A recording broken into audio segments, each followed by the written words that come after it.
Hi friends, welcome back to our channel. ഇന്ന് നമ്മുടെ recipe എന്ന് പറഞ്ഞാൽ നല്ല അടിപൊളി ഒരു ഷാർജ ഷേക്കിൻ്റെ റെസിപ്പിയാണ്.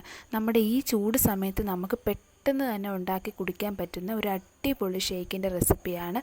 അപ്പോൾ നമ്മുടെ വീഡിയോയിലേക്ക് പോകുന്നതിന് മുമ്പ് നമ്മുടെ ചാനൽ ഇതുവരെ ഒന്ന് ഫോളോ ചെയ്യാത്തവരൊന്ന് ഫോളോ ചെയ്തേക്കണേ. അപ്പോൾ നമുക്ക് വീഡിയോയിലേക്ക് പോയാലോ? അത് ഞാനൊരു മിക്സിയുടെ ജാർ എടുത്തിട്ടുണ്ട്. അതിലേക്ക് ഞാൻ പൂവമ്പഴമാണ് എടുത്തേക്കുന്നത്. നമുക്ക് ഷാർജ ഷേക്ക് ഉണ്ടാക്കാൻ ഏറ്റവും നല്ലത് പൂവമ്പഴമാണ്. വേറെ ഏത് പഴം എടുത്താലും ആ ഒരു ഷേക്കിൻ്റെ ടേസ്റ്റ് കിട്ടത്തില്ല. പൂവമ്പഴം എടുത്തിട്ടുണ്ട്. ഇതിലേക്ക് ഞാൻ ബൂസ്റ്റും പഞ്ചസാരയും ആവശ്യത്തിന് ഏലക്കയും ചേർത്തിട്ടുണ്ട്. അത് ഞാൻ ക്ലിപ്പ് എടുത്തിട്ടുണ്ടായിരുന്നു, അത് മിസ്സായി പോയതാണ്.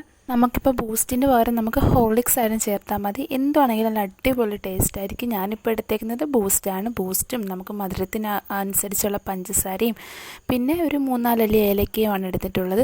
പിന്നെ നമുക്ക് മെയിൻ ഇൻഗ്രീഡിയൻ്റ് ആണ് നമ്മുടെ കട്ടിപ്പാൽ. കട്ടിപ്പാൽ തന്നെ വേണം ഷാർജ ഷേക്ക് അടിക്കാൻ. സാധാരണ ലൂസ് പാൽ എടുക്കുകയാണെങ്കിൽ ആ ഒരു ഷേക്കിൻ്റെ കൺസിസ്റ്റൻസിയും കിട്ടത്തില്ല, ഷാർജ ഷേക്കിൻ്റെ ആ ഒരു ടേസ്റ്റും കിട്ടത്തില്ല. ഞാനിപ്പോൾ കട്ടിപ്പാലാണ് എടുത്തേക്കുന്നത്. എന്നിട്ട് ഇത് നമുക്ക് നല്ലപോലെ ഒന്ന് അടിച്ചെടുക്കണം. ആദ്യം നമുക്ക് ആ പഴവും ബൂസ്റ്റും ഏലക്കയും പഞ്ചസാരയും കൂടി മാത്രമായിട്ടൊന്ന് അടിച്ചെടുക്കണം. കാരണം നല്ലപോലെ ഒന്ന് അരഞ്ഞ് കിട്ടാനാണ്. അല്ലെങ്കിൽ പിന്നെ നമുക്ക് പഴമൊക്കെ ചിലപ്പോൾ അരഞ്ഞ് കിട്ടാൻ പാടായിരിക്കും. എന്നിട്ട് നമ്മുടെ കട്ടിപ്പാലെടുത്ത് നല്ലപോലെ അരച്ചെടുത്തിട്ടുണ്ട്. ഇപ്പം നമ്മുടെ ഷാർജ ഷേക്ക് റെഡി ആയിട്ടുണ്ട്. നല്ല അടിപൊളി ഷാർജ ഷേക്കാണ്. നമുക്ക് പെട്ടെന്ന് തന്നെ നമ്മുടെ വീട്ടിലുള്ള ഇൻഗ്രീഡിയൻസ് കൊണ്ട് നമുക്ക് പെട്ടെന്ന് ഉണ്ടാക്കാൻ പറ്റും. നമുക്ക് വേണമെങ്കിൽ കുറച്ച് ഡെക്കറേഷന് വേണ്ടി കുറച്ച് നട്ട്സൊക്കെ ചേർക്കാം. ഞാനൊന്നും ചേർത്തിട്ടില്ല, കാരണം ഇത് സിമ്പിൾ റെസിപ്പിയാണ്.